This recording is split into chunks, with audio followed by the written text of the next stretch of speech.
Now, if a French clock with the standard universal good quality French movement stops at about 20 past 12, and if the clock is somewhere between 1850 and 1914, it may be because of the following problems. If it's before 1850, then it's probably got silk suspension or a count wheel. But after 1850, you then started getting introduced the Brocot system here. That's I think is a slightly early Brocot system, not the usual one, but it's similar, and a count wheel over here. Now the clock will stop if the strike mechanism fails, and the reason for that is that as the time passes, the R wheel, which is almost against the clock, which is this R wheel here, has got two little pins on it, and those pins lift this detent here and free the warning pin, which is here on the strike system, which is locked against this little lever here. So the sequence there it's not terribly important, but if it fails, it is important, is that this detent here lifts up, then drops down, and when it drops down, that releases the warning pin, and then the sequence for striking starts to work. And that means that when the sequence starts striking for the hour, this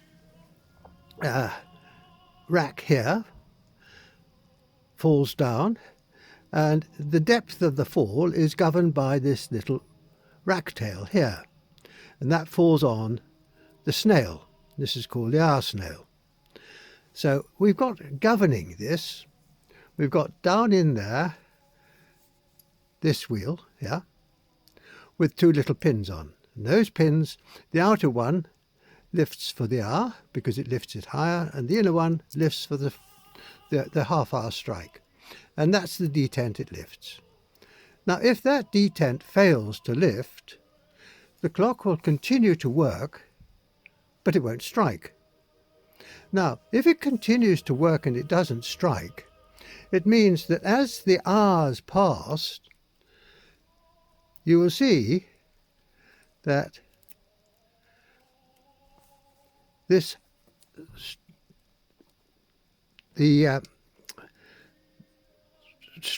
rack tail there continues to run on to the snail. But when it comes to here at midnight, yep, this will be midnight, that's up there, then it jams. And the clock will continue usually for about 15-20 minutes, might even be half an hour. It'll continue, but it's jamming, and it can't lift. This is jamming onto the face there. So it stops. Now, it stopped because the snail cannot continue any further because it's jammed against that.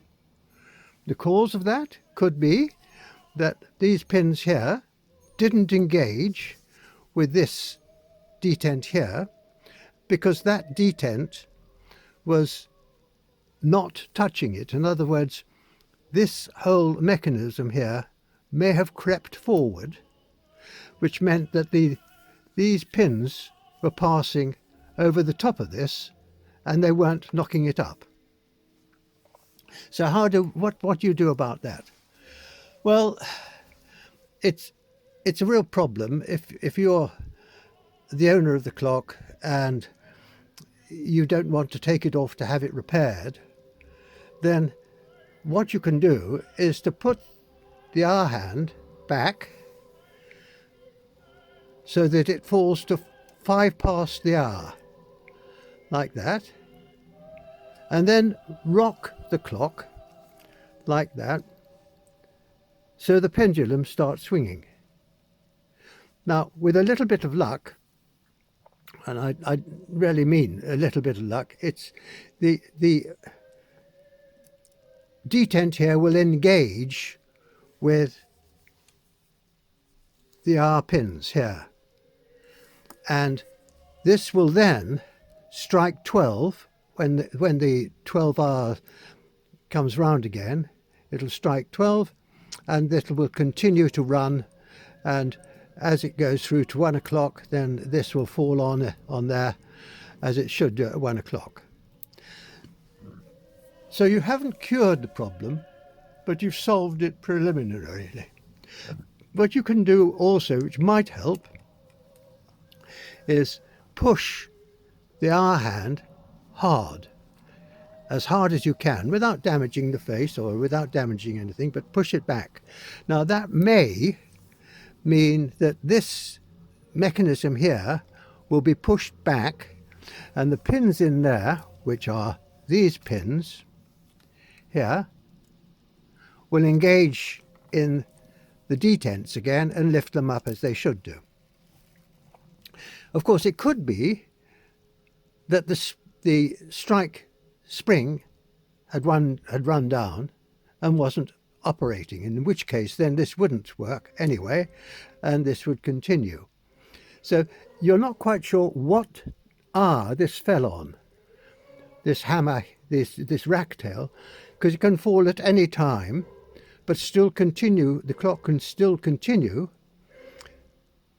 to work until the time, but it won't strike. And then, of course, when it gets to 12:15 or 20 past 12, the rack tail then jams against the face here, the vertical face of this snail, and that stops the clock. So what are we going to do about that? Well, usually what happens is that the minute wheel, the minute hand, is pushed hard against this little bit there, and it will contact or be as close to the hour hand as it can be, and then the washer which goes on top of this with the pin through it and holds it in place on the normal working mechanism, will arrest this section from moving forward. So the washer on top of the pin must be pretty tight so that it will then engage and stop the whole lot from moving forward. And you can see, oh, that's no good, that one hasn't got it. But if you push that R hand back, then the whole of that will push back. And you can see the R hand here, the R hand is more or less flush with the top of that.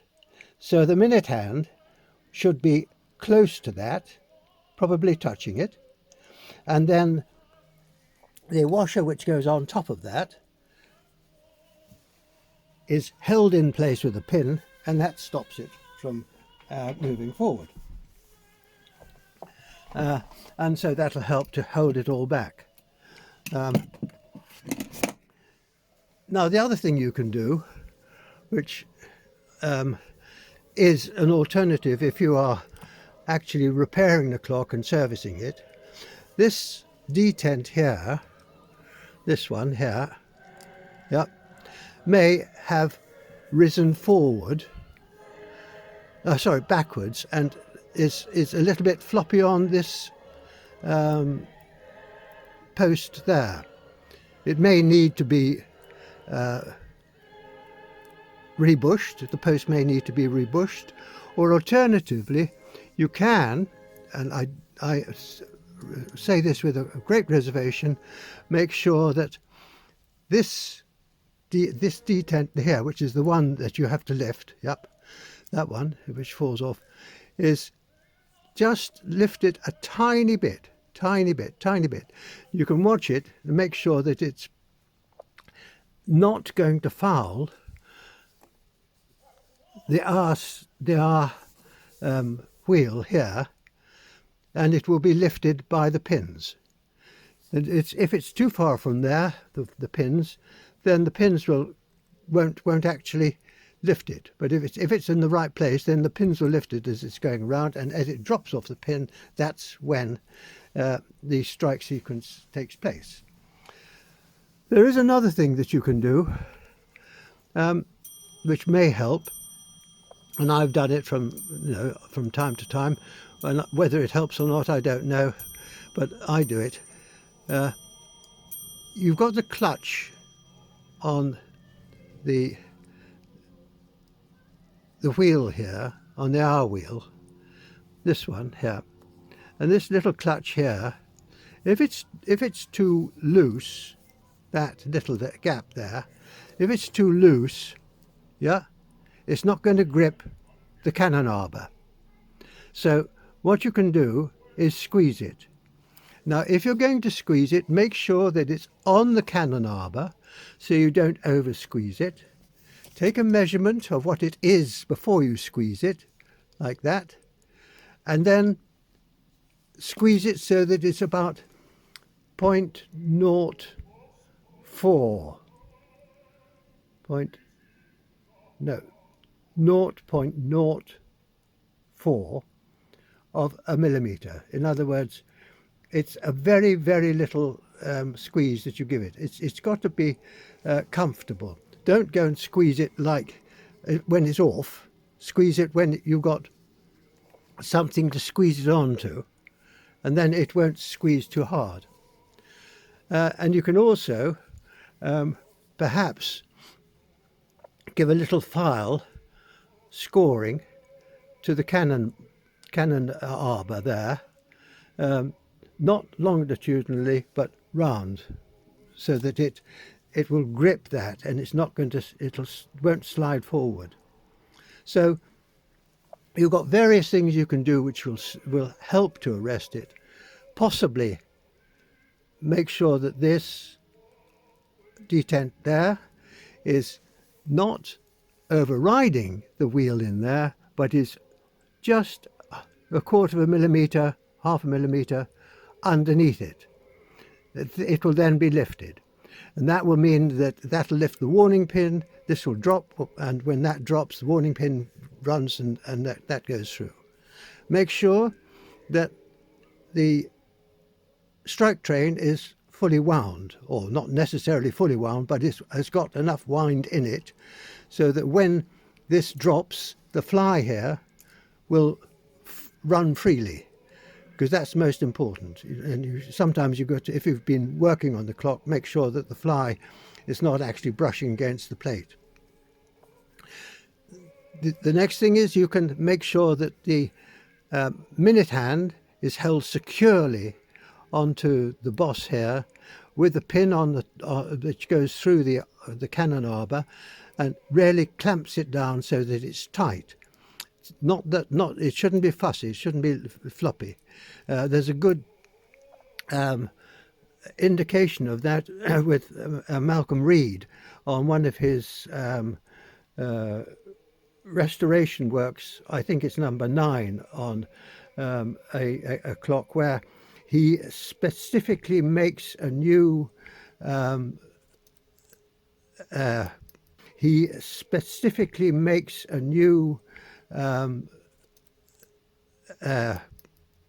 cap washout for this, with a concave area for it to be free of the minute hand, but it's touching the minute hand, and it's well designed so that it'll be really tight against the pin.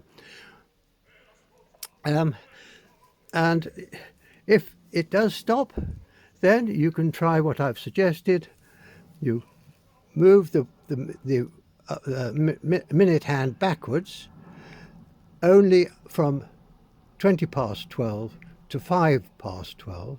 Don't try and do it too far, because otherwise you start engaging in these pins backwards on the R wheel. What you're doing is running it back so that you're just not fouling them, and then by rocking it, there's a good chance that you'll start it again, and this will then chime 12, because you pushed the R hand back a bit, and various things, and it's self-righting then.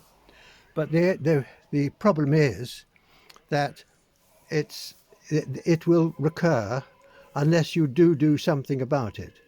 And the remedies that I've suggested is tighten the clutch, make sure that this detent here, that one, is clear of the underside of this wheel here, but when it turns, it'll lift it. Because sometimes this will ride forward, or this will be back, and this will spin, and it won't touch that detent. And if it doesn't touch the detent, then the R will run through, and that the rack tail will jam against the snail face, and it'll stop again. Well, I hope that's all right. It's the best I can do, but it's I think it's a silly problem, and it's really very aggravating if you find it's stopping at that time. But there are things you can do, and even if you're an amateur, try pushing the R hand back, because that may mean that you're pushing this lot here, there, back. And when you push that back, that means that this R wheel here will also be pushed back, and then it may work for a while, but you can never tell if it's going to work. I mean, they're lovely clocks, but don't forget they're well over 100 years old, and they do get worn. And I'm not an expert on this. This is personal experience, and this is how I find that you can remedy some of the faults through experience. If anybody's got any better ideas, well, please add a note. Okay, there we are. Thanks for watching.